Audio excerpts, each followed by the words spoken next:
This is a GCSE biology presentation looking at digestive enzymes. To get started, make a list of all the things you can think of linked to the structure, function, and properties of enzymes.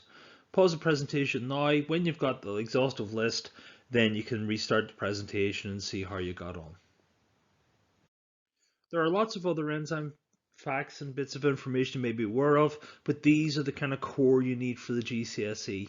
If you don't understand or they don't make any sense, there's a separate presentation looking at enzymes, their structure and function. You should go through that presentation before you go any further, because this one's focusing specifically on the enzymes in digestion. So look through your checklist, see how you got on. There may be some things you have to memorize, there may be some things you need to go and review. In this particular lesson, we're going to look at the digestive enzymes. We're going to look at where they're made. We're going to look at where they actually go to work and what they actually do in terms of chemical reactions. And then the last little section, we're going to look at the role of a substance called bile. When we talk about food, what we're actually talking about is a number of different chemicals. Specifically, we're looking at carbohydrates, proteins, and lipids are the main three groupings. There are many other minerals, vitamins that the human body needs in order to survive, but the three macronutrients are carbohydrates, proteins, and lipids. However, when we eat our food, the carbohydrates, proteins, and lipids that are present are too large for them to be absorbed into the bloodstream. They're also insoluble. What we need to do is we need to break these three substances down into small soluble molecules. And by breaking them down into small soluble molecules, we can absorb them into our bloodstream, and then we can use them for all the different functions that we use carbs, proteins, and lipids for. In terms of the main groupings of enzymes, if we are breaking down carbohydrates, we take carbohydrase enzyme. If we are breaking down proteins, we talk about protease enzymes, and if we're breaking down lipids, we talk about lipase enzymes.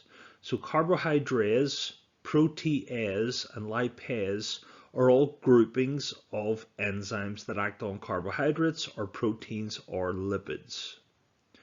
If we have a carbohydrase enzyme, the carbohydrase enzymes break carbohydrates, normally sugar or starch, into what we call simple sugars. Depending on what carbohydrates we're using, we will produce different types of sugar.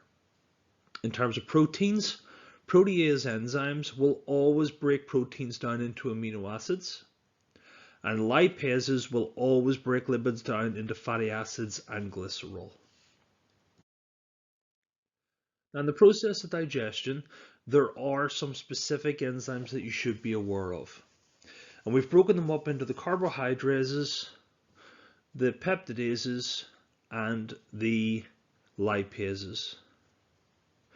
Inside the human body, one of the most common enzymes you'll talk about at GCSE is an enzyme called amylase.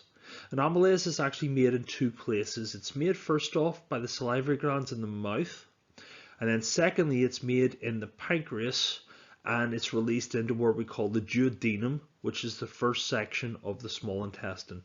Again, if you're not familiar with the structure of the digestive system, there's a separate presentation that you should go through at this point in order to make sure you're aware of all the different organs in the digestive system.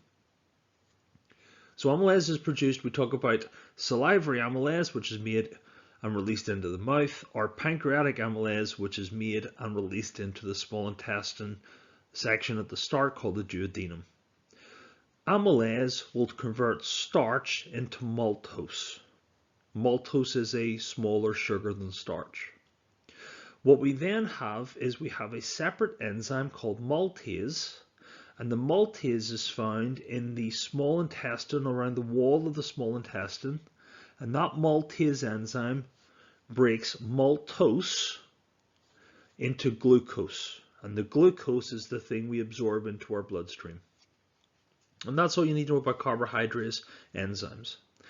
In terms of the second set, which are peptidases, we have pepsin inside the stomach, and that's the one they most commonly talk about when it comes to GCSE. They talk about pepsin inside the stomach, breaking proteins down into amino acids. We also have another version of that enzyme, which is called trypsin, which is made in the pancreas and released into the duodenum, just like pancreatic amylase, and it does exactly the same job. Proteins are always broken down into amino acids. And the last one we have is a peptidase, which again breaks down proteins into amino acids. And finally, what we have is lipase enzyme, and that lipase enzyme, again, it's the pancreas that makes it. It's again released into the duodenum, and it converts lipids into glycerol and fatty acids. So the last bit of this presentation is looking at a substance called bile. Just to be clear, bile is not an enzyme.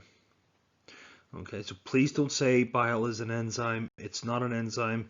It does something to help out lipase enzymes, but bile itself is not an enzyme. It is a substance made in the liver. It is stored in the gallbladder until it's needed, and it's released into the duodenum, which of course is the first section of the ileum in the small intestine. It has two main jobs. The first job is that it basically neutralizes the hydrochloric acid that gets released from the stomach. So inside the stomach we have hydrochloric acid. It's a very low pH. If that was to go all the way through the small intestine, obviously it would dissolve lining the small intestine and be very painful and cause a lot of medical problems. So what has to happen is that acid has to be neutralized. Bile is the substance that does the neutralizing because it is an alkali. The neutralizing of the stomach acid means that we have an optimum pH for other enzymes, and remember from previous bit of the presentation, all the enzymes that get put into the duodenum in order to break down different substances. The second job of the bile is bile acts like as an emulsifier. And an emulsifier is a big fancy word for saying a substance that can get large lumps of fat and breaking down into small droplets. So what an emulsifier will do is it will get lipids and it will break them down into small droplets, and those small droplets, we've increased the surface area. By increasing the surface area and by changing the pH, bile means that fat gets broken down by lipase much faster. So you need to talk about bile in the process of emulsification, which is when the fat is emulsified by the bile to increase surface area so that lipase enzymes can break it down faster. The second function of bile is to neutralize the stomach acid to make the pH more suitable for the enzymes in the duodenum. And lastly, just to finish off, think about all the things you've covered in the lesson. What you have to do is simply come up with a tweet. So you don't actually have to put it on Twitter. You can simply come up with what you'd actually write about. What have you covered in the lesson? What have you learned? What are the things you need to go back and memorize? What do you need to practice?